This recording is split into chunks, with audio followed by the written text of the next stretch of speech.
ಗ್ರಾಮೀಣ ಸ್ವ ಉದ್ಯೋಗ ತರಬೇತಿ ಸಂಸ್ಥೆ ಚಿಕ್ಕಮಗಳೂರು, ಎನ್ಆರ್ಎಲ್ಎಂ, ಎಸ್ಆರ್ಎಲ್ಎಂ, ಜಿಲ್ಲಾ ಪಂಚಾಯಿತಿ ಚಿಕ್ಕಮಗಳೂರು ಮತ್ತು ಸಂಜೀವಿನಿ ತಾಲೂಕು ಮಟ್ಟದ ಒಕ್ಕೂಟ ಕೊಪ್ಪ ಇವರ ಸಹಭಾಗಿತ್ವದಲ್ಲಿ ಮಹಿಳೆಯರು ಬ್ಯೂಟಿ ಪಾರ್ಲರ್ ಮ್ಯಾನೇಜ್ಮೆಂಟ್ ತರಬೇತಿ ಕಾರ್ಯಕ್ರಮವನ್ನು 30 ದಿನಗಳ ಕಾಲ ಹಮ್ಮಿಕೊಂಡಿದ್ದು, ಕಾರ್ಯಕ್ರಮದ ಉದ್ಘಾಟನಾ ಸಮಾರಂಭವನ್ನು ಇಂದು ನೆರವೇರಿಸಿದ್ದು, ಕಾರ್ಯಕ್ರಮದ ಅಧ್ಯಕ್ಷತೆಯನ್ನ ಕಾರ್ಯನಿರ್ವಾಹಕ ಅಧಿಕಾರಿಗಳು ಆದ ನವೀನ್ ಅವರು ವಹಿಸಿಕೊಂಡು ಕಾರ್ಯಕ್ರಮದ ಉದ್ಘಾಟನೆ ಮಾಡಿರುತ್ತಾರೆ.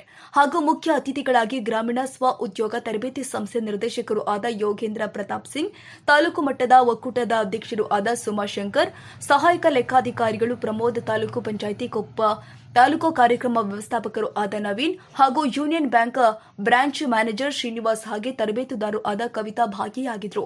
ಈ ಸಂದರ್ಭದಲ್ಲಿ ಪ್ರಾಸ್ತಾವಿಕ ನುಡಿಗಳನ್ನಾಡಿದ ತಾಲೂಕು ಕಾರ್ಯಕ್ರಮ ವ್ಯವಸ್ಥಾಪಕರು ಆದ ನವೀನ್ ಅವರು ತರಬೇತಿಗೆ ಆಯ್ಕೆ ಮಾಡಿಕೊಂಡಿರುವ ಪ್ರಕ್ರಿಯೆ ಬಗ್ಗೆ ತಿಳಿಸಿ, ತರಬೇತಿ ಪಡೆಯಲು ಬಂದ ಎಲ್ಲ ಶಿಬಿರಾರ್ಥಿಗಳಿಗೆ ತರಬೇತಿಯ ಸದುಪಯೋಗವನ್ನು ಪಡೆದುಕೊಂಡು ಸ್ವ ಉದ್ಯೋಗ ಮಾಡುವ ಬಗ್ಗೆ ತಿಳಿಸಿ, ಮುಂದಿನ ಜುಲೈ 15ರಿಂದ ಪೇಪರ್ ಬ್ಯಾಗ್ ತರಬೇತಿ ಸಾಮರ್ಥ್ಯ ಸೌಧದಲ್ಲಿ ನಡೆಯಲಿರುವ ಬಗ್ಗೆ ತಿಳಿಸಿದ್ದಾರೆ.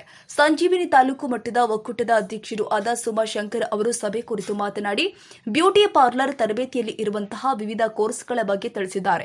ಹಾಗೆ ಶಿಬಿರಾರ್ಥಿಗಳಿಗೆ ಶುಭ ಹಾರೈಸಿದರು. ಅಧ್ಯಕ್ಷೀಯ ಭಾಷಣ ಮಾಡಿದ ಕಾರ್ಯನಿರ್ವಾಹಕ ಅಧಿಕಾರಿಯವರು ಸ್ವ ಉದ್ಯೋಗ ಮಾಡುವ ಬಗ್ಗೆ ತಿಳಿಸಿ, ಬ್ಯೂಟಿ ಪಾರ್ಲರ್ ಒಂದು ಕಡಿಮೆ ಬಂಡವಾಳದಲ್ಲಿ ಮಾಡುವ ಉದ್ಯೋಗವಾಗಿದ್ದು, ಎಲ್ಲರೂ ಕೂಡ ಸ್ವ ಉದ್ಯೋಗ ಮಾಡುವಂತೆ ತಿಳಿಸಿರುತ್ತಾರೆ.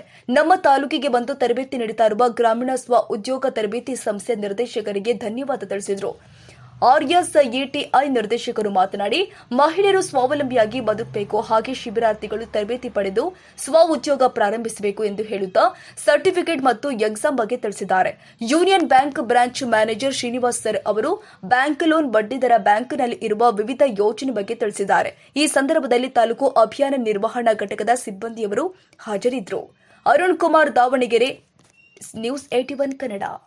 ಕ್ಷಣ ಕ್ಷಣದ ಸುದ್ದಿಗಾಗಿ news 81 Kannada YouTube channel subscribe ಮಾಡಿ. ಹೊಸ ಸುದ್ದಿಗಳ ನೋಟಿಫಿಕೇಶನ್ಗಾಗಿ ಬೆಲ್ ಐಕಾನ್ ಕ್ಲಿಕ್ ಮಾಡಿ.